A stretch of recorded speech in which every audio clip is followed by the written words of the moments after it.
Hai guys, welcome back to Rizka channel. Oke, kali ini saya mau react satu video lagi. Kasih bagus tempat duduk lagi. Yaitu dari Fakta Channel lagi.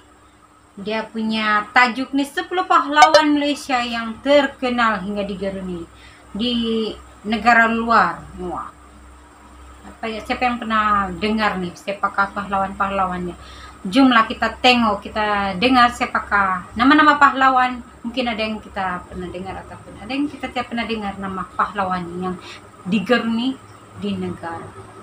So, jom kita layan 10 pahlawan Malaysia yang terkenal. Pada 23 Jun 2022, dunia perfilman Malaysia telah mengejutkan rakyat di negara ini dengan filem Mat Kilau Arhan Syamsul Yusof.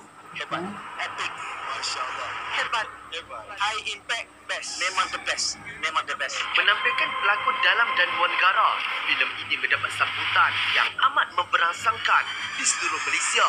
Ini dapat dibuktikan apabila filem Mat Kilau mencipta sejarah apabila menjadi filem tempatan pertama mencatat kutipan RM1 juta pada hari pertama tayangan. Kehangatan filem ini dirasai oleh setiap lapisan masyarakat dan fakta juga tidak terkecuali apabila fakta menerima banyak cadangan untuk membuat tentang 10 pahlawan, pendekar dan pejuang yang terkenal di negara ini. Namun perlu fakta ingatkan, tajuk kali ini agak berat dan banyak perkara dan isu sensitif yang perlu fakta ringkaskan untuk tontonan yang sesuai bagi semua peringkat umur. Kalau tak ringkaskan, setiap satu pahlawan mungkin 1 jam pun tidak cukup untuk fakta cerita selengkapnya. Apa yang fakta ingin ketengahkan untuk video kali ini adalah untuk mengenang perjuangan tokoh-tokoh negara, menghargai semangat patriotik mereka dan nilai cintakan negara harmoni tanpa menjadi bangsa dan agama. Oleh itu, jom kita bertancap dan maju ke hadapan bersama di dalam Best music. 10 pahlawan Malaysia yang terkenal hingga digeruni negara luar. Sebelum tu, jangan lupa subscribe Fakta Tau dan jangan lupa tekan loceng. Siapa belum subscribe dia. 10. Mat Saleh. Wow, Mat Saleh. Mat Saleh atau nama sebenarnya Datuk Paduka Muhammad Saleh bin Datuk Balu merupakan pahlawan dan pemimpin yang sangat terkenal dalam menentang pihak British di Sabah. Sama seperti pahlawan-pahlawan yang lain, Mat Saleh telah bangkit menentang sistem percukaian yang tinggi dikenakan oleh pihak British ke atas penduduk tempatan di Sabah. Malah penduduk di Sabah juga telah dipaksa menjadi buruh dalam pembinaan landasan kereta api dan talian telegraf. Berang dengan tindakan itu, pada tahun 1897, Mat Saleh dan pengikutnya telah menyerbu dan memusnahkan beberapa rumah, gerai, kedai dan membakar pejabat pentadbiran pihak British. Pihak British cuba melakukan serangan balas terhadap Mat Saleh sebanyak 2 kali, iaitu pada tahun 1897 dan tahun 1898. Namun kedua serangan balas itu gagal. Ini telah menyebabkan pihak British membuat keputusan untuk membuat satu perjanjian damai dengan Mat Saleh di mana beliau akhirnya bersetuju. Namun perjanjian itu tidak bertahan lama apabila pihak British memungkiri janji mereka dan menyebabkan pertempuran tercetus kembali. Pada 1 Februari 1900, Mat Saleh telah menghembuskan nafasnya yang terakhir apabila terkorban dalam pertempurannya bersama pihak British. Namun jasa Mat Saleh sebagai pejuang bangsa yang menentang pihak British selama 6 tahun telah diabadikan bersama tugu yang dibina di daerah Tambunan, Sabah. Tambunan. Siapa belum pergi lawat tepi tugu nih, tetap orang sapi kamu lawat. Terus kita belajar sejarah lagi. Cuma 9. Datuk Maharaja Lela. Datuk Maharaja Lela atau nama sebenarnya Pandak Lam merupakan seorang pembesar Kelapan Perak yang berketurunan anak Raja Bugis Dain Selili dan juga merupakan salah seorang pahlawan Pasir Salak yang terkenal. Pada November 1874, Perak telah menerima residen British iaitu James William Woodford Birch atau JWW Birch hasil dari perjanjian Pangkor. Pelantikan itu telah menimbulkan konflik apabila pihak British mula mengambil hak mengutip cukai, mencabar ketuanan Melayu, memperkenalkan cukai baru dan mencabuli adat resam. Peristiwa yang mengangkat Datuk Maharaja Lele sebagai pejuang terkenal adalah apabila beliau bersama beberapa pejuang yang lain seperti Sepuntum, Datuk Sago dan Ngah Kandin telah bertindak mengambil nyawa residen British pertama di Perak dalam usahanya menentang pihak British. Disebabkan tindakannya itu, pada 13 Januari 1876, pihak British telah menawarkan hadiah sebanyak $6,000 kepada sesiapa yang berjaya menangkap Datuk Maharaja Lela dan $3,000 bagi sesiapa yang berjaya menangkap Datuk Sago dan Mak Indon. Tetapi pada 20 Januari 1877, beliau telah ditangkap dan dijatuhkan hukuman oleh pihak British di Taiping, Perak. Namun pengorbanannya bersama rakan-rakannya itu telah mencetus dan memberi suntikan awal dalam menaikkan semangat orang ramai untuk membebaskan tanah Melayu dari genggaman pihak British. 8. Yang ke-8. Tok Janggut. Janggut. Tok Janggut merupakan gelaran yang diberikan kepada Haji Muhammad Hassan bin Panglima Mat Munas, iaitu seorang pahlawan yang berasal dari Pasir Putih, Kelantan. Disebabkan penampilannya yang gemar memelihara janggutnya sehingga ke paras dada. Tok Janggut yang mendapat pendidikan di Mekah dan mahir bersilat ini juga merupakan seorang tokoh agama Islam yang sangat terkenal di Kelantan. Perjuangan beliau bermula apabila pihak British telah mengambil alih pemerintahan Kelantan daripada Siap dan mula mengubah banyak perkara dari segi pentadbirannya. Antaranya adalah seperti mengenakan cukai tanah dan cukai kepala sebanyak RM1 seorang setiap tahun. Tidak bersetuju dengan perkara itu, Tok Janggut bersama rakan-rakannya telah bertindak untuk tidak memberi kerjasama dengan pihak British dan tindakan beliau ini telah mendapat sokongan. Kalau dulu-dulu RM1 tu kira mahal sudah kan. Kalau cerita zaman bapak saya, diorang kerja satu hari, diorang punya gaji sen-sen saja. Jadi mau bayar RM1, wow, mahal. Jam. Sebilangan besar rakyat. Bagaimanapun kebangkitan Tok Janggut ini tidak disenangi oleh pihak istana yang telah dihasut pihak British pada masa itu, sehingga Tok Janggut dianggap sebagai penderhaka. Keberanian Tok Janggut yang ingin melindungi rakyat Kelantan dari sistem percukaian tidak adil telah mengakibatkan beliau terkorban di dalam satu pertempuran di Kampung Kupoh bersama pihak British. Namun begitu semangat patriotiknya telah diakui dan dikenang sepanjang zaman. Okey, seterusnya. Yang Tuan Anta. Yang Tuan Anta. Yang Tuan Anta ibni almarhum Yang Tuan Radin merupakan yang di-Pertuan Besar Negeri Sembilan ke-6 dan juga seorang pahlawan Melayu di Seri Menanti. Perjuangan beliau bermula pada Mac 1872 apabila Datuk Kelantan Sungai Ujong, Datuk Laksamana Said Abdul Rahman telah membuat perjanjian dengan membenarkan seorang warga Inggeris bernama Henry Birch untuk membuka lombong biji timah di Sungai Ujong yang kini dikenali sebagai Seremban.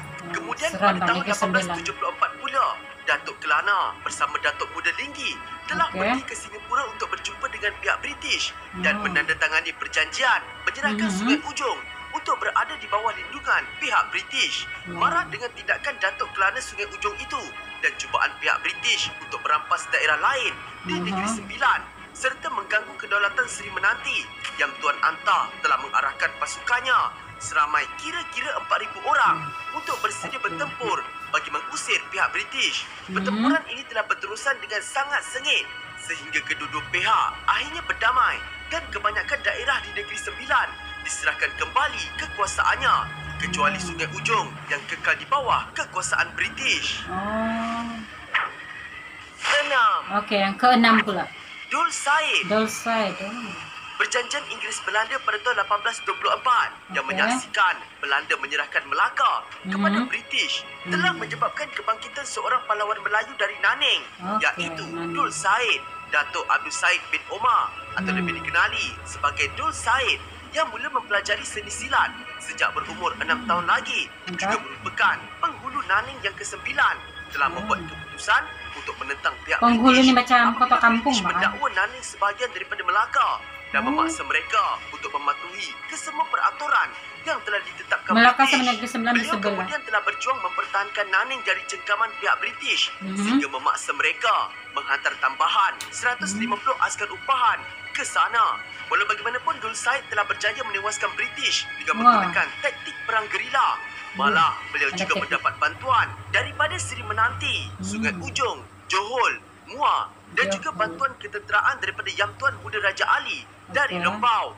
Namun kebangkitan Dul Said dapat bertahan selama setahun sahaja. Setahun Ini je. kerana pada Mac 1832, pihak British telah berunding dengan Yang Tuan Muda Raja Ali dari Lembau dan beliau bersetuju untuk menghantar 600 orang hulu balang bagi membantu pihak British. Ini telah menyebabkan pihak British yang dipimpin oleh Kolonel Herbert berjaya menawan tabur dan membakar rumah-rumah penduduk Nanning untuk memaksa Dul Said keluar kerana cintanya kepada Nanning dan untuk mengelak perkara lebih buruk berlaku kepada penduduk di situ. Dul Said telah menyerahkan dirinya kepada pihak British sekaligus menjadi pengakhiran kepada kebangkitannya. 5. Rentap. Ini Sarawak. Rentap atau nama sebenarnya Ibau Anak Ningkan merupakan seorang pahlawan Iban Dayak yang sangat digeruni di Sarawak. Rentap juga sangat terkenal dengan laungan Agi hidup, agi ngelaban yang membawa maksud selagi hidup, selagi itu berjuang. Okey, Perjuangan selagi itu, rentap selagi itu bermula berjuang. semasa zaman pemerintahan pertama Raja Putih James Okey. Brooke yang bertindak merampas tanah orang Iban dan memaksa orang Sarawak untuk membayar pelbagai cukai. Marah dengan tindakan Brooke itu, akhirnya Rentap membuat keputusan untuk menyerbu kubu British di Sungai Sekerang pada 19 Ogos 1844 di mana Rentap beroleh kemenangan. Pihak British yang marah ketika itu telah membuat serangan balas sebanyak 2 kali tetapi menemui kegagalan. Namun pada tahun 1861, cubaan kali ketiga pihak British telah berjaya memusnahkan kubu Rentap dan tempat tinggalnya dengan sebuah meriam besar yang dikenali sebagai Bujang Sador dan memaksa Bujang Rentap Sador. bersama pengikutnya berundur. 2 tahun selepas itu, Rentap telah menghembuskan nafasnya yang terakhir ketika berumur 70 tahun ketika beliau Panjang dan umur juga. pengikutnya sedang dalam rancangan untuk menyerang hendak British. Okey. 4. Keempat. Datuk Bahaman. Abdul Rahman bin Bahang. Tuanku Imam Noh atau lebih dikenali sebagai Datuk Bahaman merupakan pahlawan Melayu yang sangat terkenal dengan kehebatannya dalam menentang penjajah di Pahang. Datuk Bahaman merupakan antara pembesar terawal yang memulakan pemberontakan yang bertujuan untuk menghalau penjajah dari tanah Melayu. Sama juga seperti pahlawan-pahlawan lain yang menentang pihak British disebabkan tidak puas hati dengan tindakan mereka dalam pelaksanaan cukai dan pentadbiran. Mesti kesu. Datuk Bahaman menemui kegagalan. Lebih-lebih lagi apabila Datuk Bahaman mula bergabung dengan pahlawan-pahlawan Melayu yang lain seperti Tok Gajah, Mat Kilau dan Mat Kelubi. Bagaimanapun kebangkitan Datuk Bahaman berakhir apabila beliau dikatakan telah berundur ke Siam. Namun kebangkitan Datuk Bahaman selama 4 tahun telah menyebabkan kerugian yang amat banyak kepada pihak British. 3. 3. Abdul Rahman Limbong. Haji Abdul Rahman Limbong atau nama sebenarnya Haji Abdul Rahman bin Haji Abdul Qadir merupakan seorang pendakwah dan pahlawan Melayu yang berasal dari Terengganu. Beliau yang mula mempelajari pendidikan asas ilmu-ilmu Islam di Mekah sejak kecil ini, mula menentang Inggeris sejak tahun 1920 apabila pihak Inggeris mula campur tangan untuk mentadbir tanah di Terengganu dan mengenakan cukai untuk setiap ekar tanah. Tidak hanya pandai dalam ilmu agama, beliau juga sangat bijak dalam ilmu guaman. Ini dapat dibuktikan apabila beliau beberapa kali menjadi peguam di mahkamah untuk membela rakyat yang disaman oleh pihak British akibat tidak membayar cukai tanah. Antara hujah-hujah yang sering digunakan beliau adalah tanah yang dibuka oleh rakyat itu ialah hak Allah, bukannya hak negeri, dan ialah tanah pusaka peninggalan orang-orang tua mereka. Sekiranya tidak diwarisi, tanah boleh diserah kepada Baitul Mal. Jika didapati tiada pemilik tanah, barulah ia menjadi hak kerajaan. Rasa terancam dengan perjuangan Abdul Rahman Limbong, pihak British telah bertindak melabel beliau sebagai penderhaka kepada kerajaan Terengganu. Lalu beliau ditangkap dan dibuang negeri ke Singapura dan seterusnya ke Mekah. Beliau kemudian menghembuskan nafas terakhirnya di Mekah setahun kemudian pada 16 November 1929. Okey. Yang kedua. 2. Tok Gajah. Gajah. Tok Gajah atau nama sebenarnya Rasu Abdul Salam bin Syahrum merupakan orang besar Raja Pahang yang mendapat gelaran Imam Perang Indra Gajah Pahang. Kalau korang nak tahu, Tok Gajah sebenarnya merupakan ayah kepada pejuang Mat Kilau. Sama seperti Datuk Bahaman, Tok Gajah juga merupakan tokoh yang terlibat dalam mengetuai pasukan pejuang menentang penjajah British di Pahang antara tahun 1891 hingga 1895. Malah Tok Gajah juga pernah membantu Datuk Bahaman bersama anaknya Mat Kilau dalam usaha menentang British. Walau bagaimanapun perjuangan beliau berakhir apabila pihak British telah mengeluarkan perintah tangkap ke atas Tok Gajah pada tahun 1892, lalu memaksa beliau berundur ke Ulu Kelantan dan kemudian ke Hulu Terengganu.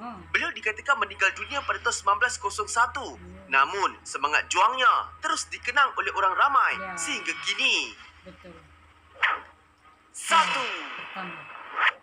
Mat Kilau. Of course.